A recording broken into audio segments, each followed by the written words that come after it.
할렐루야. 주님의 이름으로 문안드립니다. 우리 옆에 분들하고 인사 한번 하겠습니다. 샬롬. 샬롬. 샬롬 샬롬. 네, 발음을 잘해야 돼요. 이거 잘못하면 살롬이 아니라 죽일 놈이 된다고. 네, 그래서 샬롬이라는 것은 히브리어로 인사말인데 하나님의 평안이 여러분에게, 그런 뜻입니다. 자, 우리나라 말로 해볼까요? 옆에 분들하고 인사 한번 합시다. 하나님의 평안이 여러분에게. 예. 그래도 이 교회는 인사를 참 잘하는 것 같아요. 일부 때도 그렇고, 보통 인사라 그러면 옆에 있는 사람한테 안녕하세요. 그러고 이제 다시 앞을 봐. 근데 여러분은 굉장히 자연스럽게 인사를 잘하셨어요. 인사를 잘하는 것은 굉장히 중요한 거예요. 인사를 잘하는 것은 그 사람을 존중한다는 의미가 있는 거예요. 그리고 인사를 잘한다는 것은 하나님이 그 사람을 대하듯 내가 그 사람을 대할 준비가 됐다는 겁니다. 아멘? 자, 그런 의미에서 아랍 인사말 하나 가르쳐 드릴게요. 아살람 알레이쿰. 자, 무슨 뜻인지 모르는데 일단 서로 마주보면서 인사만 합시다. 자, 아살람 알레이쿰. 자, 여러분들은 지금 굉장히 어색하게 하는데 전 세계 인사말 가운데 가장 많은 사람들이 쓰고 있는 인사말이 바로 이거예요. 18억이 매일 쓰고 있는 말이 바로 아살람 알레이쿰. 자, 샬롬이 히브리어라면 살람 하면은 이거는 아랍어예요. 무슬림들이 사용하는 언어란 말이죠. 평화란 뜻이죠. 평화. 그래서 오늘도 모든 요르단에 있는 우리 아랍 무슬림들은 서로 보면 아살람 알레이쿰, 아살람 알레이쿰 그렇게 인사를 하고 있습니다. 저는 그런 곳에 11년을 살다가 왔는데요. 요르단 지도 한번 볼까요? 자, 앞에 요르단 지도가 나왔습니다. 자, 여러분, 요르단이라는 이름을 먼저 좀 말씀을 드릴게요. 한번 따라해 봅시다. 요르단.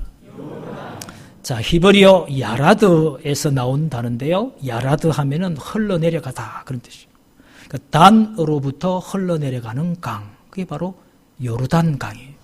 우리 한글 성경은 요단강 그랬는데 요단이라고 번역하면 안 되고 요르단이라고 번역하는 게 좋아요. 그리고 그 번역에 따라서 바로 1948년도에 이슬람 왕국을 세운 왕국가 또 왕의 통치국가의 이름 자체가 바로 요르단입니다. 킹덤 오브 조르단 하는 것이 제가 살다가 온 요르단의 이름입니다.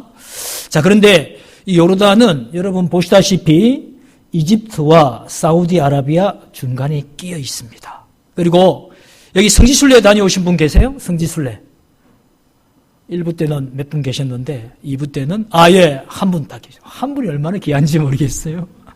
언제 다녀오셨어요? 20년 됐어요. 20년. 예. 아유, 대단합니다. 예. 어쨌든 이 요르단은 성경의 땅이에요, 여러분. 바이블랜드인데 어떤 의미에서 중요하냐면요. 이 요르단이 이집트와 이스라엘 중간에 있기 때문에 출애굽의 여정지입니다. 출애굽. 네. 그래서 이스라엘 백성들이 이집트에서 나와서 시나이 반도를 지나서 요르단으로 와가지고 요르단 느보산에서 모세가 죽고 여호수아가 요르단강을 건너서 가나안 땅에 들어간 것이 민수기 20장 12절부터 신명기 34장까지 있습니다. 집에 가서 읽어보실 분 계시죠? 예, 꼭 읽어보세요. 숙제예요, 숙제. 예, 오늘 제 말씀 듣고 민수기 20장 12절부터 신명기 34장 꼭 읽어보세요. 그러면 출애굽의 하나님의 은혜를 깨달을 수 있습니다. 아멘. 그 다음에 요르단은 신약에서도 굉장히 중요한 지역이에요. 우리가 믿고 따르는 예수님이 요르단강 동쪽의 베단이라는 곳에서 세례를 받으셨어요. 한번 따라해 봅시다. 베다니. 자, 베다니는 베이트 아니의 준말입니다. 베이트 하면은 집이란 뜻이요. 베들레헴, 베이트 라함, 빵집, 떡집, 고깃집 그런 뜻이에요. 베이트 아니 하면은 가난한 자, 낮은 자, 소외된 자 그런 뜻입니다. 그래서 이 뜻은 무슨 뜻입니까? 베다니는 가난한 자의 집, 낮은 자의 집, 소외된 자의 집 그런 것입니다. 예수님 왜 그곳에서 세례를 받으셨을까요? 그리고 우리는 오늘 왜 본문 말씀을 이 말씀으로 선택했을까요? 중요한 이유가 있어요, 여러분. 바로 예수님이 세례받은 요르단강 동쪽 베다니 지역은요, 지구상에서 가장 낮은 지역이에요. 사해 바다와 요르단강이 서로 만나는, 지중해로 따지면 거의 마이너스 한 300에서 400 정도 되는 굉장히 낮은 곳에서 예수님은 메시아 사역을 시작하신 거예요. 오늘 그 말씀 보니까 예수님이 세례 받으실 때 하늘문이 열렸습니다. 하늘문이 열리고 성령이 비둘기같이 내려오셔서 세례받고 올라오시는 예수님 머리 위에 임하셨습니다. 그리고 오늘 말씀 보니까 예수님이 성령이 비둘기같이 자기 위에 임하는 것을 보시고 예수님이 하나님의 메시아, 하나님의 아들로서 사역을 시작하시게 되었습니다. 물론 예수님 어릴 때 길을 잃어버렸을 때 성전에서 어머니 아버지를 만났을 때 제가 아버지 집에 있어야 될 것을 몰랐습니까? 라고 말씀하셨죠? 그걸 보면 어느 정도 예수님은 유아 시절부터 예수님은 나는 하나님의 아들이다 라는 그런 생각을 갖고 계셨던 것 같아요. 그러나 공식적으로 삼위일체 하나님, 성부 하나님이 이는 내 사랑하는 아들이요 나는 저를 기뻐한다 라고 선포하셨고, 그리고 성령 하나님이 비둘기같이 임하셨고, 그리고 마지막 하나 남은 성자 예수님이 바로 당신이다 라고 공식적으로 세례요한과 많은 사람들 앞에서 예수님을 인쳐주셨어요. 그래서 예수님이 싫든 좋든 메시아 사역을 시작을 했고, 바로 그곳이 제가 여러분들에게 강조하고 싶은 것은 지구상에서 가장 낮은 곳 베단이었다는 사실입니다. 이것은 무엇을 의미합니까? 예수님의 메시아 사역, 예수님의 하나님의 아들로서 하나님 나라를 세우는 그 복음 사역은 섬기는 사역이다. 낮은 데서 모든 사람을 섬기는 사역이다. 예수님이 섬기지 못할 사람은 없어요. 가장 낮은 곳에서 예수님은 공생애, 그분의 구원 사역을 시작하셨습니다. 할렐루야. 여러분, 예수님의 삶을 생각해 봅시다. 예수님은 이렇게 가장 낮은 곳에서 메시아 사역을 시작하셨을 뿐만 아니라 예수님 공생애의 마지막을, 클라이막스를 무엇으로 마무리하셨습니까? 3년 동안 양육하고 가르치던 그 제자들 함께 식사를 하시고, 그리고 수건을 허리에 두르시고 무릎을 꿇고 제자 한 사람 한 사람 발을 씻기셨어요. 제가 전도하던 무슬림들은요, 하나님을 두려워하는 분이라고 생각합니다. 알라는 유일신이신데 그분이 내가 잘못하면 진노하시는 분으로 생각합니다. 근데 우리 예수님은 어떤 분입니까? 우리가 믿는 예수님은 어떤 분입니까? 우리가 기도할 때 살아계시고 참 좋으신 하나님 아버지 하고 기도하는 우리 하나님 아버지는 어떤 분입니까, 여러분? 사랑의 하나님이신 줄로 믿습니다. 아멘이십니까? 산상수훈에 보면요, 예수님이 주기도문을 가르쳐 주셨어요. 여러분, 주기도문 잘 하세요? 제가 어렸을 때부터 이제 교회를 다녀서 그런데 주기도문을 언제 사용하느냐? 우리 한국교회 기독교인들이 예배 마칠 때, 그 다음에 모임 마칠 때, 경건회 마칠 때, 자, 주기도문으로 마치겠습니다. 그리고 우리의 평상시 생활에서는 주기도문은 잊어버리고 사는 거예요. 그렇죠? 저만 그랬나요? 아닌가요? 반응이 없어요. 당황스러워요, 목사님. 자, 근데 제가 이 주기도문을 깊이 있게 묵상하고 있는데요. 여러분, 주기도문에 일용할 양식이 있잖아요. 그 일용할 양식을 왜 예수님이 주기도문에 넣어놨겠어요? 오늘 찬양할 때 은혜 아니면 서지 못한다고 그랬는데, 여러분, 하루하루 우리가 하나님 주시는 은혜 아니면 살 수 없는 줄로 믿습니다. 이 주기도문의 뜻이에요. 매일 우리에게 필요한 은혜를 구하라는 거예요. 매일 우리에게 필요한 의식주를 구해라는 거예요. 매일 우리에게 필요한 다른 사람들과 교제할 수 있는 자신감, 또 섬김의 마음, 복음 전가하는 능력 매일매일 있어야 된다는 거예요. 어제는 우리의 날이 아니에요. 내일은 어떤 일이 일어날지 몰라요. 오늘이 프레젠트, 선물이고 우리에게 주신 날인 줄로 믿습니다. 이 주기도문에 남아있다. 이 주기도문에. 그래서 매일 우리는 이 주기도문으로 하나님 앞에 기도해야 되는 줄로 믿습니다. 이제 여러분 오늘 말씀 들으시고 주기도문을 예배 마칠 때만 사용하지 마시고 항상 우리 주님이 제자들에게 가르쳐 주신 것으로 오늘 하나님의 은혜가 필요합니다. 오늘 하나님 우리를 인도해 주십시오. 오늘 하나님의 임재가 필요합니다. 그렇게 기도하며 살아갈 수 있기를 주님 이름으로 축복합니다. 바로 이 예수님의 이 가르침, 예수님의 삶은요, 한마디로 말씀드려서 그가 사랑하는 아버지 하나님께 순종하는 삶이었어요. 그런데 그 삶을 어디에서 시작하셨고 어디에서 마쳤느냐? 바로 요르단과 이스라엘에서 예수님이 그 긴 시간들을 보내시면서 그의 젊음을 하나님 나라를 위해서 사셨다는 것입니다. 이쯤 되면 요르단 오고 싶으시죠? 아니에요? 썰렁합니까? 저는 여러분들이 요르단에 오셔서 우리 예수님이 사역한 곳도 좀 둘러보시고 또 평소에 읽으시던 예수님의 세례에 대한 말씀 장소도 한번 가보시고 그럼 참 좋겠어요. 아멘? 예, 좋습니다. 지도 이제 끄셔도 될 것 같습니다. 자, 비행기로 한 16시간 가야 되고 또 지금 한국 사람들이 생각할 때는 이스라엘은 잘 아는데 요르단은 잘 몰라요. 그죠?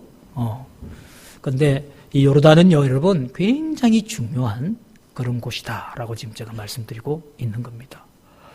이 예수님께서 갈릴리에서 주로 사역하시다가 예수님이 1년에 한 서너 차례 유월절, 오순절, 장막절, 수전절 이럴 때 예수님이 예루살렘으로 가시게 될 때에 어떤 길을 이용하셨을까? 많은 성서학자들의 주장은 사마리아를 통과하지 않았다는 사실입니다. 갈릴리에서 바로 족장길을 따라서 남쪽으로 내려오면 유대가 바로 있어요. 그 예루살렘이 금방 나타난단 말씀이죠. 그런데 예수님은 유대 남자였기 때문에 그 길을 사용하지 않으셨다. 제가 알고 있는 성경 말씀으로는 딱 2번 분명하게 예수님이 사마리아를 지나가신 것으로 기억되고 있습니다. 그럼 나머지는 예수님이 1년에 최소한 4번, 5번은 갈릴리에서 예루살렘을 왔다 갔다 하셨는데 어느 길을 가셨을까? 궁금하시죠? 반응이 없으셔. 예, 2가지 길이 있습니다. 한 가지는 예수님께서 지금 웨스트 뱅크라고 하는 요르단강 서안, 지금 팔레스타인과 유대인들이 열심히 박터지게 싸우는 바로 그 지역, 여리고, 그 다음에 쭉 올라가서 길갈 이런 쪽 있잖아요. 예, 요르단강 바로 붙어 있는 그쪽에 낮은 길로 이동하셨다는 그런 학설이 있고, 또 다른 학설, 이건 이제 제가 생각하고 있는 학설이고 많은 분들이 주장하는데요. 요단강을 건너가셔가지고 동쪽을 건너가셔가지고 베시안이라는 국경을 건너가셔가지고 예수님이 데가볼리 지역, 한번 따라해봅시다. 데가볼리 지역을 전도하면서 남쪽으로 쫙 내려온 거예요. 여기 바로 요르단이에요. 지금 제가 전도하다 온 요르단을 쫙 훑어서 내려오셔가지고 모세가 죽고 나서 여호수아가 이스라엘 백성을 이끌고 요르단강을 건너간 바로 그 길로, 큰 무역로거든요. 옛날부터 있었던 무역로. 그 길로 예수님이 강도 만난 자의 길을 이용해서 여리고에서 예루살렘으로 올라가셨다.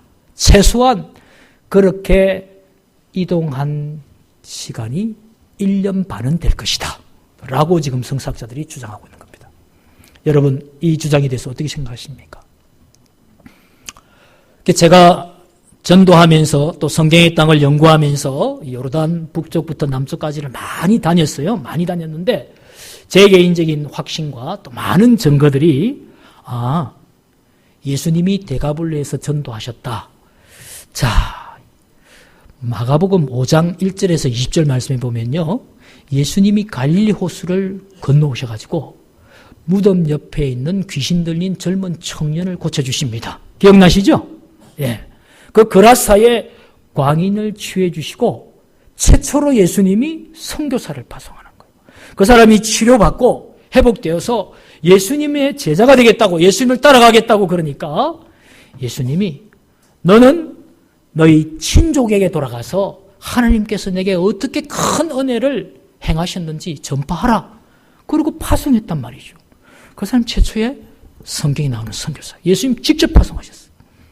근데 그 일이 벌어진 곳이 바로 그라사라는 지역입니다. 한번 따라해 봅시다. 그라사. 그라사는 여러분 지금 시리아 또 이스라엘, 요르단 국경이 서로 마주하고 있는 야르묵강이라고 하는 그 강에 가장 가까운 요르단의 북쪽 도시입니다. 그리고 로마 시대 때는 데가볼리 10개의 로마 도시 연맹체 중에 하나였고요. 그 데가볼리의 이름은 가다라였습니다. 가다라. 근데 왜 그라사라 부르느냐? 거기서 한 20km 남쪽에 내려오면 죄라시라고요. 지금 영어 이름으로. 요르단의 3대 관광지 중에 하나인데 그 제라시가 굉장히 컸어요. 그러다 보니까 이제 제라시의 행정구역 안에 가다라가 포함이 될 정도로 제라시가 행정구역이 넓었습니다. 그래서 이제 어떤 학자는 그라사 지역이라고 표현하고 또 마태는 가다라라고 또 정확하게 표현해놨어요. 여러분들 성경을 찾아보시면 좋겠습니다. 마태복음에는 8장에 나옵니다. 마가복음에는 5장에 나오고요. 그거 이제 비교해 보시면 좋을 것 같고요. 그러니까 예수님이 갈릴리 호수에서 사역하실 때에 이스라엘 땅만 사역하신 게 아니라 제가 드리고 싶은 말씀은 성경에 분명히 기록되어 있는 가다라 지역, 그라사 지역에서 최초의 선교사를 보낼 정도로 굉장히 열심히 복음을 전하셨다 하는 것입니다. 그런데 문제는 2000년 전에 예수님이 직접 복음 전한 그 요르단 북쪽이 지금은 이슬람교가 94%가 살고 있는 이슬람 국가입니다. 더군다나 지금 5대째 다스리고 있는 요르단 왕은 사우디아라비아에서 온 사람으로서 그의 피는 올라가면 이슬람 종교의 창시자로 알려져 있는 무함마드의 딸의 적통입니다. 적통. 근데 제가 그곳에서 목사 비자를 받고 그곳에 지금 기독교 교회가 합법적인 활동을 하고 있습니다. 대단하지 않습니까?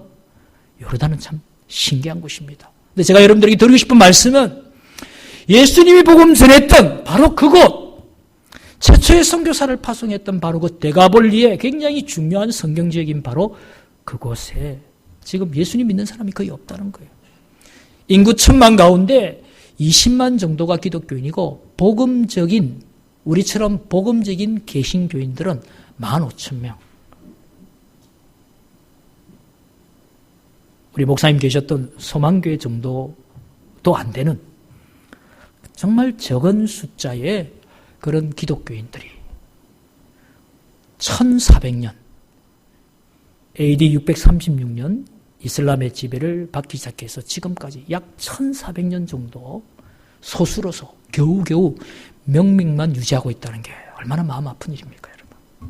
예수님이 직접 전도한 장소입니다. 자, 남쪽은요. 남쪽은 여러분 요르단에 가면 페트라를 보게 되는데요. 페트라는 반석 바위라는 뜻입니다. 그래서 예수님의 제자 베드로가 페트로스 바위라는 단수고요.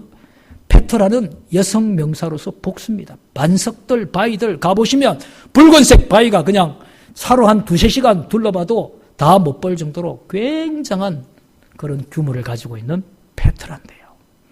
그 페트라를 다스렸던 위대한 나라가 나바티안이라는 나라입니다. 한번 따라해 볼까요? 나바티안.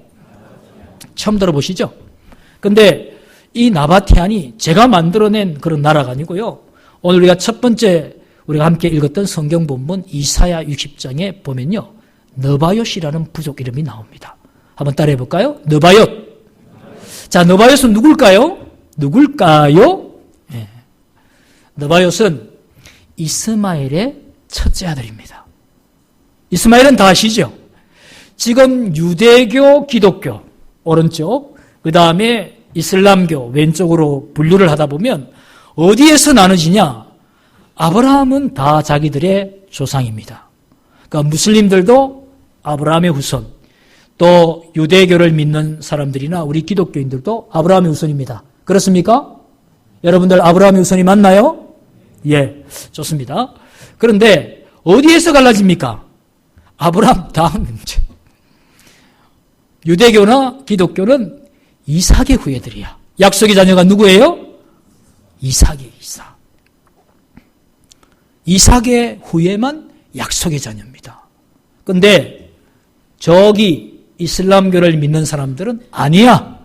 모리아산에 아브라함이 제물로 바치려고 데리고 갔던 인물은 이삭이 아니라 이스마엘이야. 여기서 아주 건널 수 없는 그런 강이 만들어지는 거예요. 지금도 자기들은 아브라함의 알라, 그 다음에 이스마엘의 알라, 그렇게 하는 거예요. 그런데 여러분, 1860년대에 반 다이크라는 그런 미국 선교사가 성경을 번역을 한 거예요. 이제 영어를 가지고 아랍어를 번역하는데 다 해놓고 마지막으로 결정을 못한 게 있는데 그게 뭐냐니까 God, 여호와 하나님을 뭐라고 번역할 것인가 아랍어로. 그래서 새로운 어떤 아랍어를 만들어내는 게 좋겠냐, 뭐 술탄이 좋겠냐, 뭐가 좋겠냐, 뭐 다 생각해봤는데 많은 그 아랍 기독교 지도자들이 어차피 우리가 이 성경을 가지고 전도할 거니까 이슬람의 유일신 알라를 그대로 우리가 여호와 하나님으로 쓰자. 다 좋게 생각한 거예요. 선교사 반다이크도 좋게 생각하고. 그래서 시리아에서 그 아랍어 성경을 번역할 때 알라를 전부 다 God, 하나님을 영어의 God을 전부 다 알라로 번역해 버렸어요. 알라로. 근데 지금 뭐가 문제냐니까 제가 이렇게 요르단교회에서 설교하고 제자 양육을 하다 보니까 다 알라잖아요. 그죠? 예. 무슬림들도 알라. 그 다음에 기독교인도 알라. 알라 모를라. 그게 아니고 알라인데 이 알라를 쓰다 보니까 무슬림의 용어와 기독교 용어를 혼용해서 쓰는 거예요. 대표적으로 어떤 문제가 있느냐니까 빌 한번 따라해볼까요? 빌.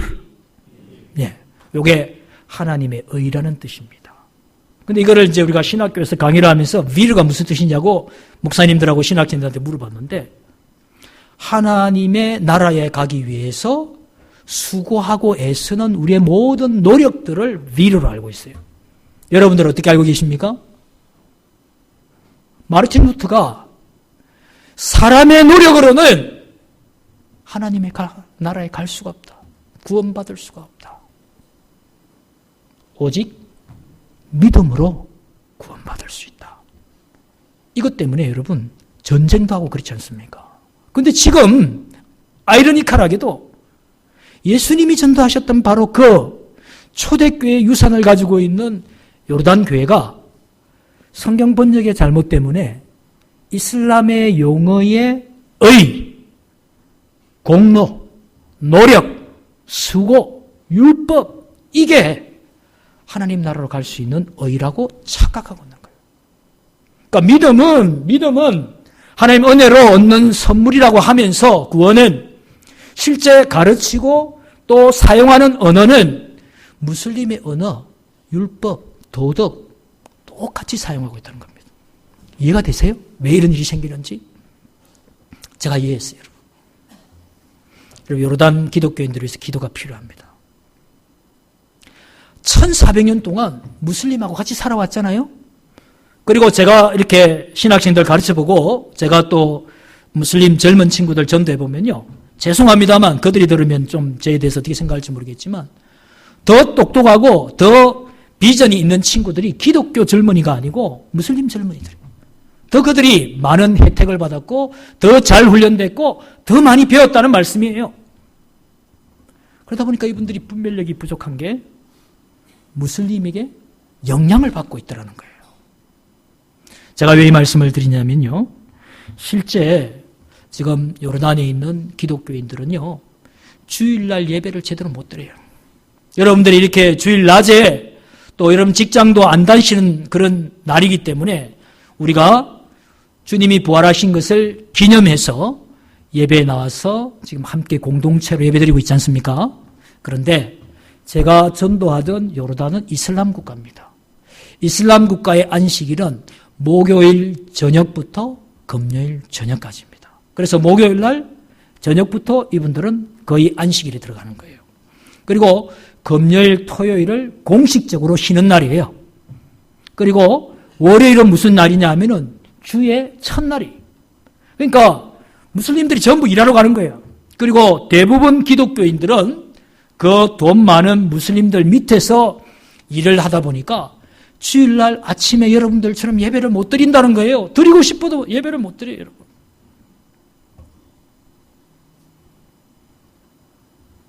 땀 흘려 일을 해야 돼요.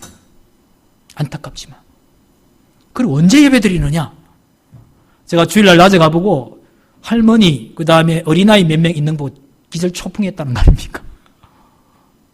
근데 저녁에 또 설교하래. 낮에 하고 또 저녁에 또 하래. 그래서 뭐 저녁에 무슨 설교를 해? 네. 근데 이야, 깜짝 놀랐어요, 여러분. 저녁에 설교하러 갔는데 교회가 꽉 들어갈 정도로 말이죠. 사람들이 모이는 거예요. 저녁 6시 반, 7시. 조금 전에 일하고 온 땀내 나는 옷을 입고 어떤 청년은 드럼치고, 그러니까 그 드럼치기 전에 목사님이 설교 준비하고 이렇게 이제 예배 전체 준비하고 저기 앉아 계시다가 드럼치는 청년이 안 왔잖아요. 6시 반이 됐잖아요. 목사님이 드럼치러 가는 거야. 담임 목사님이. 그러니까 한 10분 정도 드럼치고 찬양하고 있는데 헐레벌떡 뛰어오는 거예요, 청년이. 그러니까 목사님이 한국 더 드럼치고 그 다음에 자기 자리로 가더라고. 그리고 예배 인도하고 찬양하고 하는 거 전부 평신도들이 다 해요. 장로님들이 하고 성도들이 다 해요. 근데 그분들도 막 이제 막 허겁지겁 들어와서 그렇게 예배를 드리는 모습을 보면서 참 우왕좌왕하고 또 땀내나는 사람들이 설교자인 제 옆에 앉고 이렇게 하는 걸 보면서 처음에는 참 이해가 안 가고 그랬는데 그런 삶을 제가 한 10년을 살다 보니까 그분들이 불쌍한 거예요. 그분들이 존경스러운 거예요. 그럼에도 불구하고 그들이 왜 그 피곤한 몸을 이끌고 주일 저녁에 하나님 앞에 예배드리러 오겠습니까? 후세대들을 위해서, 후세대들을 위해서. 우리가 타협해서 다른 날 예배드리면 이 많은 무슬림들 사이에서 자라는 우리 후손들이 어떻게 기독교인의 정체성을 가지고 하나님을 예배하겠냐. 바로 그 한 가지 때문에. 그렇다고 해서 여러분, 요르단 교회가 다 그렇게 문제만 있는 게 아닙니다. 오히려 여러분들 교회는 어떨지 모르겠는데 한국 교회는요, 루트의 종교개혁 이후에 또 미국의 그 서부 개척 시대에 빠른 예배가 한국에 들어와 가지고요, 지금 한국 교회 성만찬을 하는 교회가 잘 없어요. 근데요, 요르단 교회는 한 달에 한 번, 그것도 월초에 반드시 성만찬을 합니다. 6시 반에 예배 드리면요, 6시까지 세례받은 성도님들과 먼저 와서 그분들이 성만찬을 합니다. 세례 안 받은 분은 못 와요. 성만찬 참여 안 시켜주는 거예요. 그리고 6시 반 되면 일반 교인들까지 와서 주일 예배를 드리는 거예요. 제가 그런 모습은 굉장히 감동이 되는 거예요. 초대 기독교의 전통은 살아있고, 그러나 소수인 사람들로서 땀 흘려 일을 할 수밖에 없는 주일날도 그럼에도 불구하고 주일 성수는 하려고 몸부림치는 모습이 바로 요르단 우리 형제 자매들입니다. 요르단 형제 자매들을 위해서 기도해 주시기를 바랍니다. 정말 대단한 분들이에요. 그래서 난 목사님들 너무너무 좋아요. 우리 청년들 너무너무 좋아요. 여러분들은 여기에 존재하는 것 자체가 성교다. 여러분들은 여기서 주일 예배 드리는 것 자체가 하나님 앞에 영광 돌리는 거다. 저는 그렇게 생각하고 여러분들에게도 그분들을 그렇게 칭찬하고 싶습니다. 자, 제가 있었던 이 요르단은요, 오늘 이사야에서 말씀하고 있는 느바요트 또 미디안, 또 게달, 스바 이런 사람들이 살고 있었던 지역입니다. 또 예수님이 복음 전하시고 또 예수님이 그곳에서 제자를 양육하시고 하실 때에는 로마의 지배를 받았던 세계의 중심적인 지역이 바로 이 요르단입니다. 그런데 지금은 여러분 94%가 무슬림이면서 또 이 무슬림들 중에서는 온갖 무슬림이 있는가 하면은 IS 아시죠? 이슬람 스테이트. 아주 극도의 과격한 그런 이슬람도 있어요. 그런데 이 극도의 과격한 이슬람들이 더 많은 온건 이슬람들을 이끌고 나가는 거예요. 그러다 보니까 우리 한국에서 바라다 보는 이슬람의 모습은 테러리스트로 보이는 거예요. 여러분, 이슬람은 제일 먼저 떠오르는 이미지가 뭡니까? IS의 테러하는 이미지 아닙니까? 스리랑카를 얼마 전에 테러한 것도 IS의 잔당들이라 그러죠? 예. 지금 전 세계를 이 이슬람 과격 테러 분자들이 이슬람 세계화의 하나의 과정으로서 평안히 사는 사람들, 특별히 기독교인들을 정오하고 미워하면서 이런 것을 일삼는 이유가 뭘까요? 우리 요르단에도 선교사님들의 의견들이 달라요. 어떤 선교사님은 이슬람도 같은 알라를 믿고 우리 하나님도 성경에 보면 알라로 번역되어 있기 때문에 그들도 우리 형제자매처럼 이해하고 받아줘야 된다라. 또 그들의 교리 꾸란이라는 경전에는 다른 사람을 죽이고 해하고 이슬람을 전파하기 위해서 폭력을 일삼으라고 한 적이 없다. 이슬람 평화론을 펼치는 선교사님들이 있어요. 제 친구들 가운데 실제. 그런데 또 저처럼 이슬람의 교리 안에는 분명히 포비아가 있어요. 믿지 아니하면 뭔가 보복을 당할 것 같은, 또 그들이 전도하는 가운데서 폭력을 사용한 그런 교리들이 분명히 꾸란이 있습니다. 있고 그 다음에 제가 말씀드린 것처럼 그 모든 행동을 누가 하느냐? 온건한 무슬림들, 제가 막 전도하다가 온 그런 일반적인 무슬림들, 온건한 무슬림들이 아니라 과격한 몇 프로의 무슬림들이 그 일을 주도하는데 그 주도하는 것을 따라가지 않으면 자기들의 생활이 위협을 받고 또 자기들은 잘못된 신자라고 공격을 당하는 그런 모습들이 오늘날의 우리의 잘못된 이슬람의 이해입니다. 이슬람도 여러분 우리처럼 사랑도 많고 우리처럼 정말 대화가 통하는 타 종교인일 뿐이에요. 그리고 저는 선교사로 거기 가서 전도하려고 그분들을 사귀었지만요, 제가 어려운 일 있을 때 저와 같이 법원도 가주셨고 저를 위해서 요르단 문화부에 가서 저를 변호도 해주셨고요. 무슬림들이 그분들 신앙 달라요. 근데 그분들이 저를 엄청 도와줬어요. 여러분들이 이슬람을 보는 시각을 편협하게 보시면 안 돼요.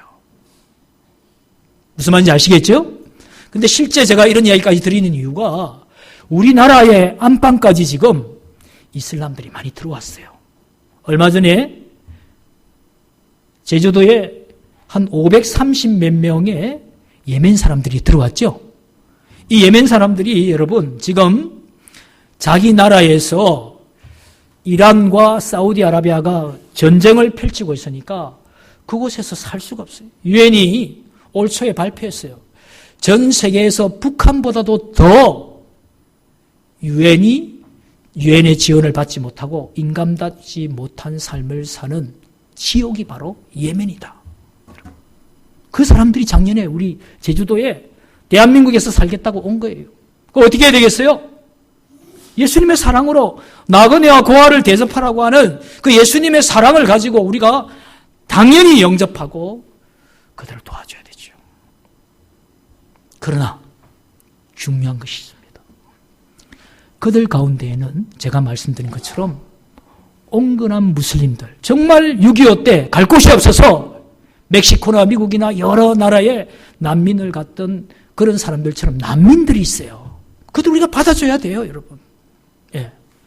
근데 포교의 목적으로 불순하게 온 사람들이 분명히 있어요. 근데 그 사람들은 저희들이 받아주면 안 되는 거죠. 그리고 제가 있는 인천에 지금 어떤 일이 벌어지고 있냐니까 인천의 금단 지역 쪽에 지금 제2의 도시를 크게 확장하는데 그 인천시가 그 자금 마련을 위해서 이슬람 채권을 끌어들였다는 사실입니다. 그래서 지금 인천에 있는 목사님들이 전부 발벗고 나서는 거예요. 근데 그거를 나라에 이야기해 본들 이 사람들이 아주 교모하게 나라가 하는 게 아니라 정부가 하는 게 아니라 지방자치 인천시에서 하는 거기 때문에 정부나 모든 데서 다 우리는 관여할 수 없다라고 딱 아주 전략적으로 지금 참 지금 곤란하게 됐어요. 그 다음에 여러분 저기 전주 아래쪽에 보면 익산이라는 곳이 있잖아요. 그 익산 쪽에 할랄 공장을 거대하게 짓고 있습니다. 그것도 지금 계속 기독교인들이 반대하고 막 정부에 투서 넣고 막 그냥 청와대에 청원 올리고 그래가지고 무산된 줄 알았거든요. 제가 2년 전에 그 익산에서 설교할 때는 그랬는데 웬걸 이번에 와서 들어보니까 진행되고 있대. 그것도 그 할랄 공장을 끌어들이는 우리 한국 회사가 있답니다. 그러니까 그 회사가 거대한 로펌을 끼고 지금 모든 반대를 다 막고 자기들이 할랄 공장 건설을 추진하고 있다는 겁니다. 그러니까 이게 정부나 익산시에서 어떻게 할 수 없으니까 뒷짐지고 있는 거죠. 아주 전략이 똑똑합니다. 22만 명이 들어온대요, 여러분. 이슬람 대학까지도 지금 허락을 받으려고 한다고 합니다. 이슬람 대학은 어떤 대학인 줄 아세요? 모든 학생들을, 자, 여러분 잘 들어보세요. 한국 학생입니다. 대한민국에 세워지는 한국 학생, 모든 학생들을 풀 스칼러십을 주는 거예요. 졸업할 때까지. 그리고 졸업 여행을 어디로 가느냐? 사우디 메카로 가는 겁니다. 여러분, 사우디 메카는 이슬람 신앙을 고백하지 않는 사람은 들어갈 수 없는 곳입니다. 뭘 의미합니까? 이슬람 대학을 만들어서 졸업할 때까지 이 사람들은 100% 무슬림을 만들겠다. 이슬람 신자를 만들겠다는 아주 당찬. 근데 지금 우리나라는 그걸 잘 몰라요.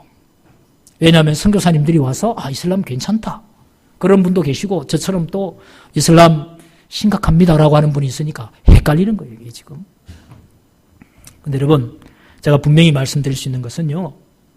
우리가 어디를 보면 되느냐면요. 유럽을 보면 됩니다.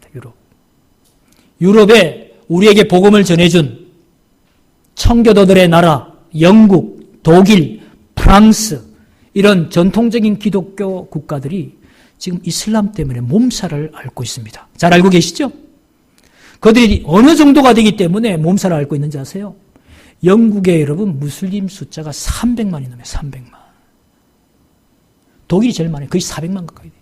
독일은 거의 부산시 정도가 지금 독일의 이슬람 모스크에서 생활하고 거기서 기도하고 또 히잡을 쓰고 그 다음에 하루에 5번 알라 아크바를 하면 와서 기도하고 그리고 전 세계가 이슬람화 되기를 추구하는데 자카트, 기금을 내는 사람들이 400만이에요. 처음에 독일이 가볍게 생각했습니다. 왜냐하면 허드렛 일을 터키 사람들을 불러와가지고 노동을 시킨 거예요. 그 사람들이 하니까 생산성도 있고 좋거든요. 그랬는데 이게 어느 순간에 보니까 터키 사람이 엄청 많아졌네? 그리고 모스크를 지어달라고 그러네? 그리고 1%, 2% 숫자가 많아지면 자기들끼리 개통합니다. 그리고 다른 사람들을 못 들어오게 합니다. 들어오게 될 경우에는 조그마한 테러들을 합니다. 그래서 자기들 블록을 형성해가지고 계속해서 세력을 키우는 거예요. 그리고 여러분 독일이라든지 영국이라든지 이런 유럽은요, 사회보장제도가 좋아가지고 모든 사람들을 다 무료로 공부시켜주고 다 하잖아요. 그러다 보니까 너도 다 독일로. 그래서 이번에 여러분 메르켈 총리가 큰 어려움을 지금 당하고 있죠. 목사님 딸입니다. 그런데 심각한 지금 반대에 부딪힌 게 난민들 들어와서 지금 평안하던 일반 국민들의 삶을 헤집어 놨거든요. 너무 부정적으로만 볼 필요는 없습니다만은 드러난 결과는 이슬람들이 많이 어느 지역에 집단적으로 들어왔을 때 발생하는 문제는 우리 대한민국에도 발생할 수 있다는 것입니다. 자, 이제 말씀을 좀 정돈해 가려고 합니다. 성도 여러분, 제가 오늘 요르단 선교 현황을 여러분들에게 나누고 있는데요. 그럼 우리가 왜 요르단 같은 이슬람 국가에 선교사를 파송해야 되고 또 후원하고 기도하고 또 우리가 지속적으로 이 이슬람을 선교해야 되느냐? 분명한 사실은요, 이 이슬람이 강력하다는 것입니다. 깨어지지를 않고 있습니다. 636년도부터 시작해서 지금 2019년까지 수많은 동서양의 선교사들이 이슬람에게 복음을 전하러 갔지만요, 순교당하거나 쫓겨나거나 다 그렇게 했습니다. 또 오늘 아침에 목사님하고 잠깐 얘기했지만 이 선교사들이 못한 일을요, 2014년에 IS가 유럽이나 아시아 쪽에 폭탄 테러를 많이 하다 보니까 수많은 사람들이 깜짝 놀랐잖아요. 그런데 여러분, 하나님의 역사는 참 오묘합니다. 1400년 동안 선교사들이 하지 못한 그 이슬람의 사역을 하나님이 다 하셨어요. 어떻게 하셨느냐? 무슬림 회의론자들이 생기기 시작한 거예요. 무슬림의 젊은 사람들이, 배운 인텔리들이, 아니 여자들을 막 죽이죠. 그 다음에 잘 살고 있는 사람들을 쫓아내고 석유를 강탈하죠. 그 다음에 공연하고 있는데 막 테러해가지고 사람을 죽이고 그러니까 창피스러운 거예요. 내가 믿고 있는 이슬람이 이런 거야. 2016년과 2017년 랄프 윈트가 운영하는 US 센터에서 선교 여러 가지 발표를 하는 가운데 이슬람의 현황에 대해서 발표했는데 아주 놀라운, 아주 충격적인 발표를 하는 게요, IS의 영향 때문에 2016년, 2017년 2년 동안 매년 이집트 인구만큼의 무슬림 회의론자들이 발생했다는 겁니다. 이집트 인구가 얼마예요? 1억이 넘어요. 1억이. 그러니까 2016년에 1억, 2017년에 1억. 우리 그동안 1400년 동안 수많은 선교사들이 선교해가지고 여러분 그만한 놀라운 역사 못 익혔습니다. 이 회의론자들이 2년 동안에 그렇게 많이 발생해가지고요, 카이로의 타흐리르 광장에요, 아예 공개 토론이 벌어졌다는 거예요. 이슬람 회의론자들과 그 다음에 이슬람 지도자들이 공개적으로 부르고, 누가 어떻게 할 수가 없는 거야. 그 정도로 수많은 군중들이 나와서 우리 이슬람이 이거밖에 안 되냐고 말이죠. 회의론자들이 엄청나게 데몬스트레이션하는 그런 일들이 벌어졌다는 거예요. 여러분. 주목할 필요가 있습니다. 그 사람들이 어디에 갔을까요? 특별히 인도네시아에서 엄청난 변화를 경험하고 있는데요. 매주일 인도네시아는 2016년, 2017년, 2018년 이 3년 동안 문만 열면 이슬람들이 그렇게 들어온다는 겁니다. 이슬람을 믿는 분들이. 그런데 안타까운 건 그 박식한 이슬람 젊은 구도자들에게 목사님들이 대답을 잘 못해준다는 거예요. 그게 안타깝다는 거예요. 그래서 아랍의 이슬람 선교를 많이 하시는 선교사님들을 좀 인도네시아로 보내주십시오 하는 그런 요청을 저희들이 지금 받고 있습니다, 여러분. 자, IS 때문에 우리는 불안합니다. 세계는 불안합니다. 스리랑카는 바로 한국에서 가깝습니다. 한국에도 그들이 들어오면 어떤 일을 할지 우리 모릅니다. 그렇지 않습니까? 전 세계가 불안에 떨었는데 오히려 그 불안 중에 하나님은 역사하셔서 무슬림 회의론자들을 일으키시고 그들이 자기 발로 걸어서 교회에 온다는 겁니다.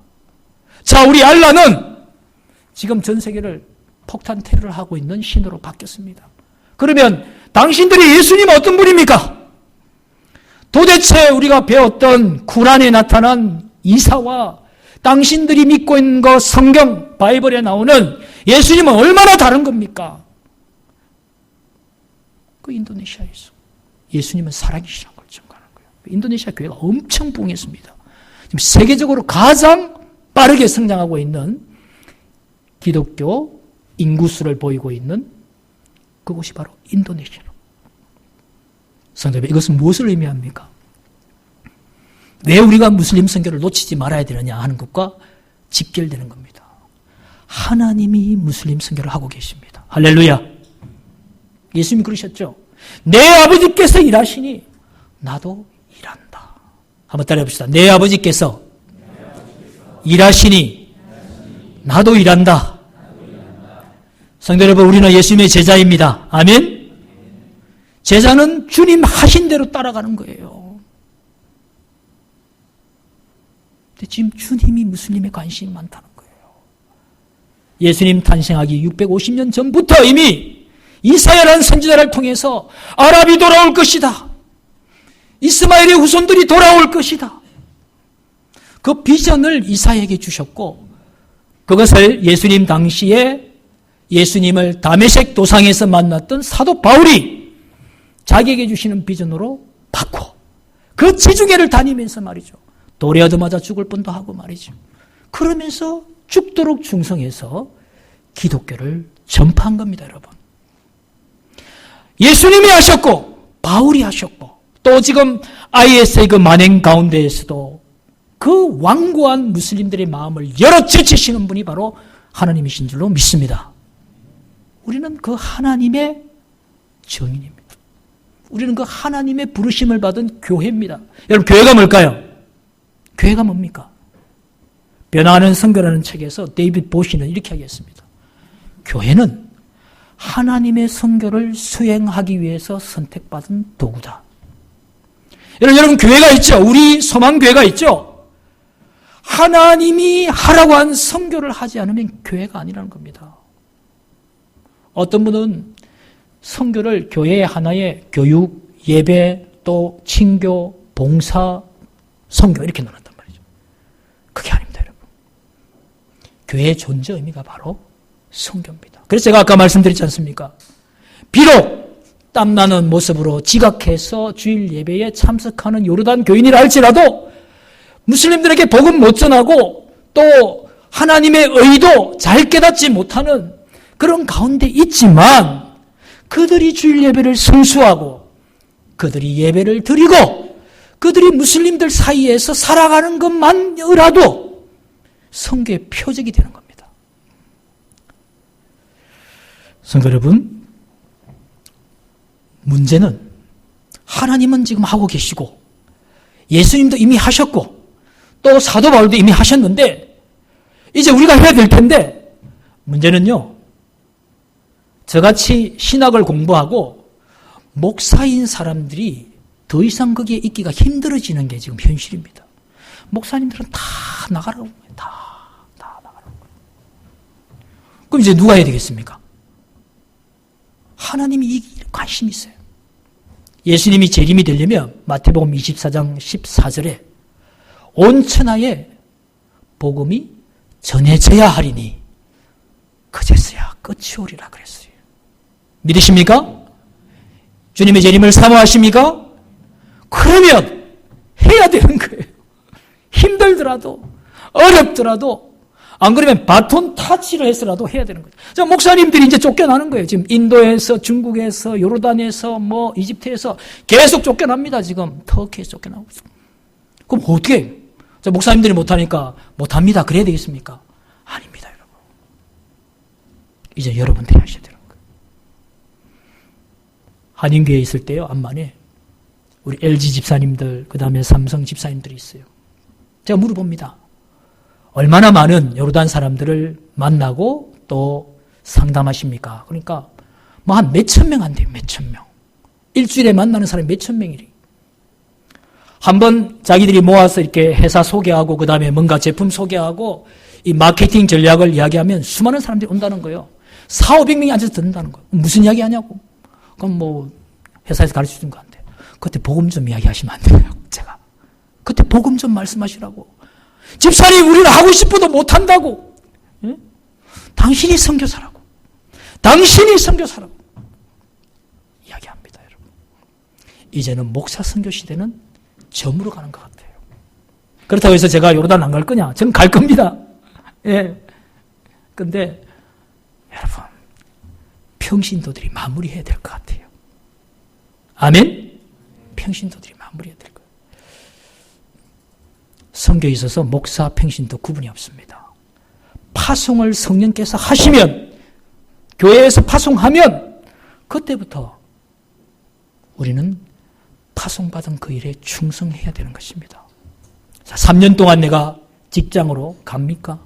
내가 유학을 갑니까? 사업을 위해서 갑니까? 여러분, 바로 그때 목사님들이 못한 바로 그 사역을 하시기 바랍니다.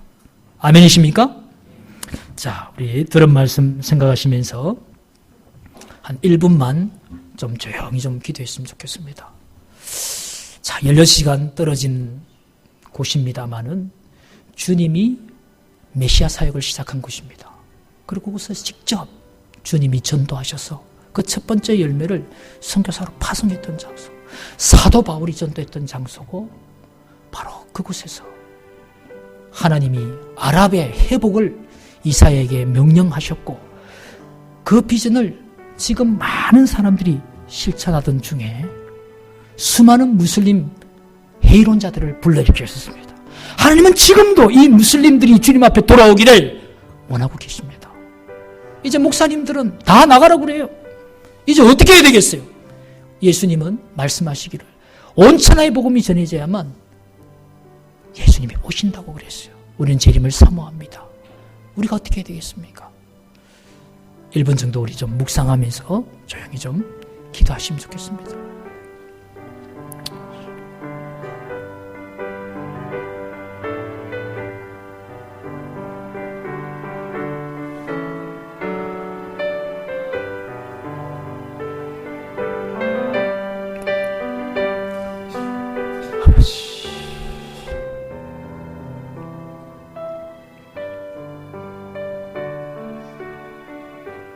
살아계시고 참 좋으신 하나님 아버지, 오늘 저에게 들려주신 이 귀한 말씀을 우리 마음에 새기게 하시고, 저 멀리 떨어져 있는 곳이지만 우리 주님이 사역하신 바로 그 요르단을 우리가 마음에 품을 수 있도록 인도하시고, 그곳에 있는 기독교인들을 축복하며 격려하게 도와 주시옵소서.